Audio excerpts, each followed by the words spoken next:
Most processes are full of work the customer would never pay for.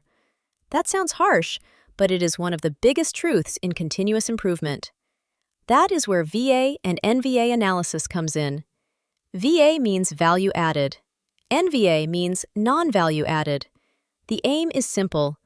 Look at each step in the process and ask, does this step create value for the customer? A value-added step usually does three things. It changes the product, service, or information in a way the customer cares about.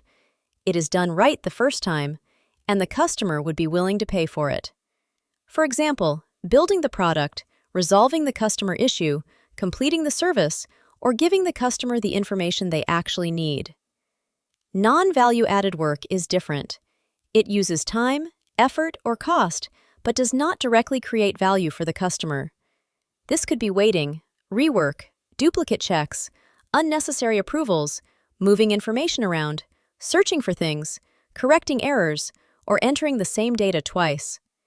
Some non-value-added work may still be required. For example, legal checks, compliance steps, safety checks, or financial controls. These may not add value from the customer's point of view, but the business still needs them. The real opportunity is to reduce, simplify, or remove the waste that is not needed. To use VA and NVA analysis, map the process first, then go step by step. Mark each step as value-added, non-value-added but required, or pure waste. Then look at where most of the time is being spent. You might find the customer only values a small part of the process, while most of the lead time is waiting, checking, chasing, or correcting. That is the power of VA and NVA analysis. It helps teams stop improving everything and start focusing on the work that actually matters.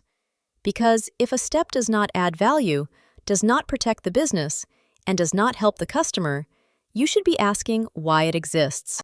If you want to find waste faster and focus your improvements on what really matters to the customer, follow SimplicityHub for more practical, lean, Six Sigma, and continuous improvement lessons.